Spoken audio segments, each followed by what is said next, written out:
Hola amigos, bienvenidos a tu canal de Editronics, un canal dedicado a la electrónica y la tecnología. Para aquellos que no me conocen, mi nombre es Edison Viveros. En el día de hoy vamos a mirar lo que son los convertidores de CDC o convertidores CCCC. Todo este nombre depende obviamente del autor. En un tutorial anterior acerca de lo que es el famoso ladrón de Julius, explicamos a grosso modo el principio de este convertidor. En la descripción y en las etiquetas encontrarás lo que es esa información. ¿Qué es un convertidor de CDC? Básicamente partimos de lo que son convertidores AC-DC, DC-AC y DC-DC. Esos son como los típicos convertidores como tal que se trabajan en electrónica de potencia. Un convertidor AC-DC básicamente es un puente de diodos conformado obviamente con su sistema de purificación y muchas veces con su transformador. Convierte de alterna a continua. Hay convertidores que convierten de continua a alterna. Esos son los inversores o los inverter. Y acá tenemos lo que son los convertidores de CDC o CCCC, que convierte un voltaje DC a otro voltaje DC. Puede ser que lo eleve o puede ser que lo reduzca. Esta teoría estará basada en el libro de electrónica de potencia de Mohan, del cual he extraído algunos de los conceptos que vamos a analizar el día de hoy. Hay diferentes tipos de convertidores, haciendo una pequeña introducción. El convertidor reductor, conocido como Buck, el convertidor elevador, conocido como Boost, y el convertidor elevador tipo Buck-Boost, el convertidor de Cook y el convertidor de puente completo. Realmente, los dos primeros son los más utilizados en la electrónica de potencia. ¿Qué es un convertidor? Un convertidor, como su nombre ya lo dije, es aquel que coge un voltaje DC, un ejemplo, 12 voltios, y lo puede elevar de sus 12 voltios a 24, 30, 50 voltios. En este caso tendríamos el elevador, tipo Boost. Y un reductor podría ser aquel que toma 12 voltios y lo baja a 3.3 voltios, 6 voltios, etc. ¿Para qué se utilizan este tipo de circuitos? Se los utiliza comúnmente para alimentar motores de CDC o cualquier tipo de circuito que requiera este tipo de alimentación. Hay un principio muy importante a tener en cuenta, que la potencia de DC de inicio o de ingreso es la misma potencia de DC de salida. Por tanto, yo no puedo aumentar ni disminuir esa potencia. Me explico. Si yo tengo 12 voltios y voy a sacar 50 voltios, tengo que considerar que ese voltaje se elevó, pero su corriente ha disminuido. Al igualmente sucede en el modelo reductor. Las fases de control de este tipo de circuitos pueden ser diseñadas o controladas bajo estos criterios. Puede hacerse con un sistema microcontrolado, que es algo muy sencillo realmente de realizar, siempre y cuando este sistema microcontrolado tenga lo que es el conversor analógico digital para hacer la lectura de comparación de los voltajes entrada y salida. Ese tipo de circuitos lo que tienen es el siguiente principio. Tengo la corriente continua de entrada, el convertidor, llámese Boost o Buck, tiene un sistema de control y obviamente la salida regulada que alimenta la carga. Esto normalmente se retroalimenta acá para que este sistema se estabilice y mantenga el voltaje, porque lo contrario él no sabe cuándo llegó al tope de voltaje límite que yo necesito. Un ejemplo, necesito que esto saque 5 voltios de una fuente de 12, o que tengo 12 y saque 40 voltios. ¿Cómo sabe el que llegó a 40? ¿Cómo sabe que cuando la carga que se conecte no se va a bajar la corriente o el voltaje? Entonces necesita un circuito que retroalimente. En este caso ingresan los sistemas microcontrolados con los cuales se puede diseñar. Cualquiera de estos principios maneja lo que es el PWM. Del PWM también ya tenemos un video de cómo se hace PWM. También estará aquí en las etiquetas o en la descripción de este video para que entendamos mejor qué es modulación de ancho de pulso. A grosso modo lo que hacemos es variar el ancho de pulso positivo y negativo manteniendo una frecuencia constante. Este principio funciona tanto para los convertidores de CDC o de CAC. Acá tenemos otro sistema que es el sistema discreto, que puede ser hecho con transistores, amplificadores operacionales, resistencias, bobinas, en fin, que puede hacer el mismo principio de un sistema microcontrolado, excepto que el sistema microcontrolado es más sencillo de poderse diseñar.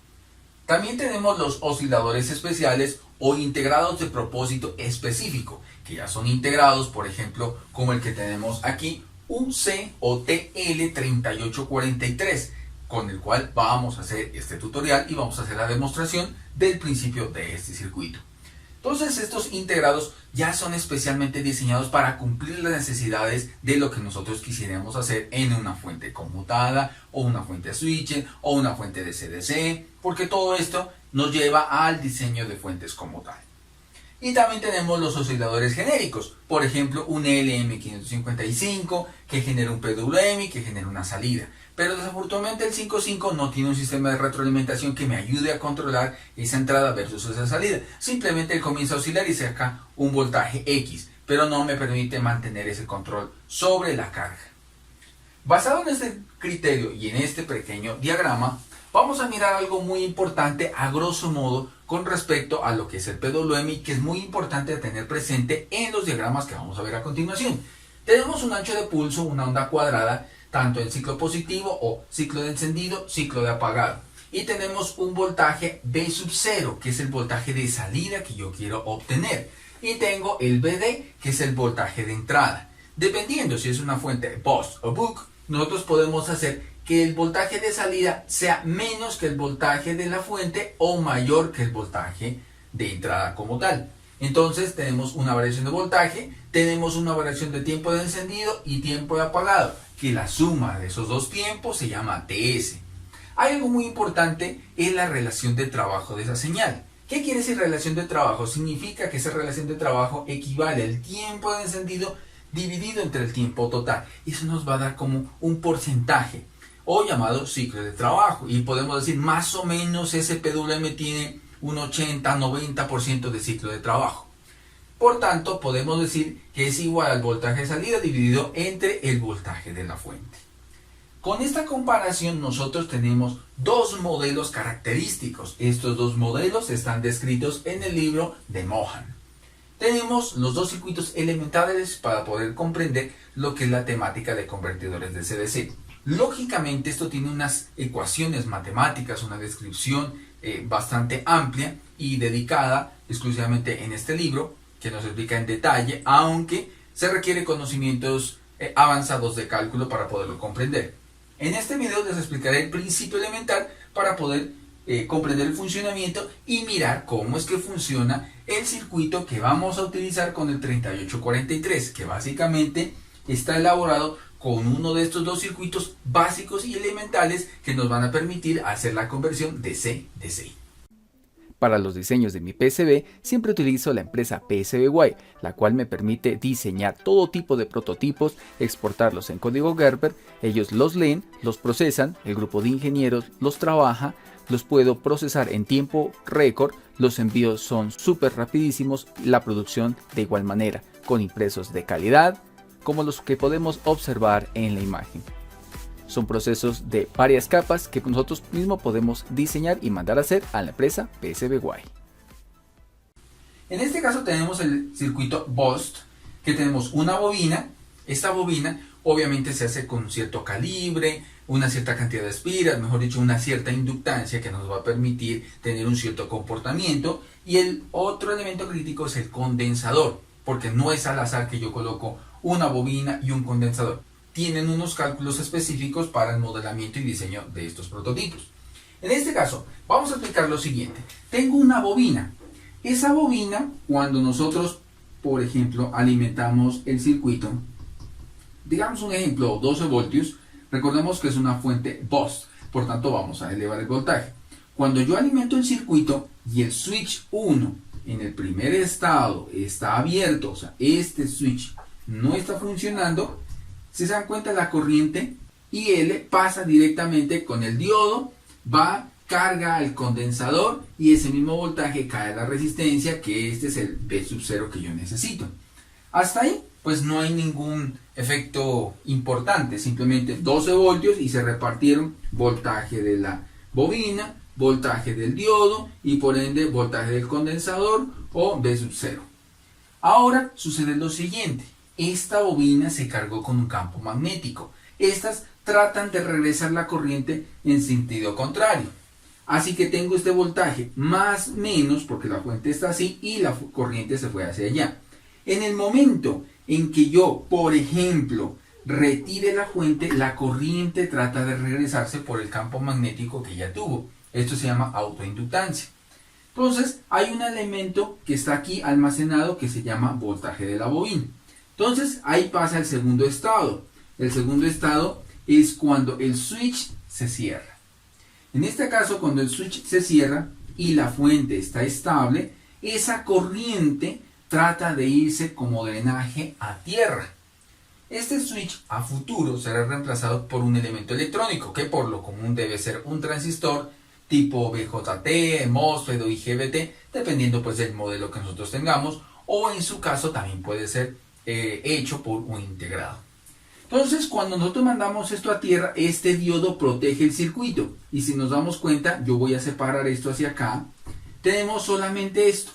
Este condensador no se va a descargar porque este diodo queda abierto. Al quedar abierto y al quedar aterrizado, el condensador quedó con su voltaje. En el momento en que yo lo coloco a tierra, la corriente trata un poquito de descargarse, pero obviamente la idea es conmutarla, o sea, la conecto a tierra, luego la desconecto, la conecto a tierra, luego la desconecto. Así que luego vuelvo al primer principio nuevamente. Por tanto, la fuente, cuando se estaba queriendo descargar, la batería y la bobina quedaron con esta polaridad. Quedó más menos, menos más. Así que ahora lo que está sucediendo es que aquí tengo un BL y aquí tengo un BI. Si nos podemos dar cuenta, los voltajes en estos dos terminales es BL más BI. BL más BI. Y si podemos observar, es dos fuentes en serie, lo cual hace que este diodo nuevamente conduzca. Y ahora ya no solamente le está cayendo un voltaje I aquí, sino que aquí está cayendo este voltaje que estamos determinando de esta manera. Ahora, vuelvo, cierro el circuito. ¿Qué sucede? Aquí se almacena un voltaje. Por ejemplo, tengo 12 voltios. Ahora, 12 voltios más un poquito de voltaje de la bobina. Entonces, digamos 13 voltios con un voltio que está aquí. Vuelvo, conecto. Vuelve la bobina, se polariza, se despolariza y vuelve a cambiar su corriente. Se incrementa un voltio más, o sea, 12 más 1 y vuelve y se incrementa otro poquito. Luego otro poco, luego otro poco. Hasta que el circuito de oscilación encuentra un equilibrio de voltajes, permitiéndole que se quede ese circuito con cierta cantidad de voltaje. Me explico. Tengo 12 voltios y este condensador llegó a 30 voltios y más de ahí no sobrepasa. Si lo switcheo más rápido o más lento, pueda que siga subiendo más o pueda que disminuya. Así funciona el circuito BOST, que sería el circuito elevador, que ya hemos dicho en esta primera etapa. Y tenemos el circuito Buck, que es un principio básicamente lo mismo, lo único que hemos intercalado lo que es el switch versus el diodo. Tenemos la fuente, más o menos, perdón, y tenemos lo que es el switch. Luego está abierto, no pasa nada, cierro el switch, este diodo no pasa nada, no hace nada porque está polarización inversa, es circuito abierto. Esta bobina consume su BL y el resto del voltaje cae en voltaje del condensador o voltaje de la fuente, que vendría a ser voltaje de la entrada menos voltaje de la bobina, es lo que cae aquí. Luego abro el circuito. Cuando abro el circuito, este diodo queda aquí y por ahí autoinducción al inicio estaba así, más menos, pero ahora por autoinducción queda así, más menos, polarizando este diodo. Como esta fuente residual de la bobina polariza el diodo, haciendo que circule la corriente de esta manera, lo cual hará que momentáneamente este voltaje trate de aterrizarse un poquito, de descargarse. Ahora lo que hará el circuito, obviamente como se está descargando, entonces el voltaje de salida tiende a disminuir. Luego vuelvo, cierro el switch, el diodo deja de trabajar. Ahora lo que está haciendo es volverse a cargar la bobina y se vuelve a cargar un poquito el condensador. En conclusión, lo que estoy realizando es un control de voltaje de la salida gracias a la conmutación del switch de entrada, haciendo que el voltaje del condensador nunca supere el voltaje de la fuente. Por ende, se convierte en un circuito reductor. Este es el principio, a grosso modo, de lo que son los convertidores CCCC.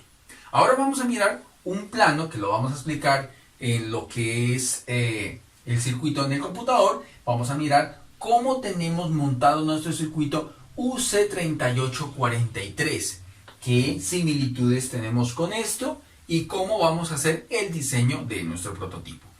Les recuerdo que hay unos cálculos de bobinas, hay un cálculo del condensador, que eso lo dejaremos para un segundo video para que este video no sea tan largo y podamos comprobar el día de hoy de forma práctica cómo funciona un convertidor con pulsos PWM, con carga y descarga de condensador. Lo veremos a continuación.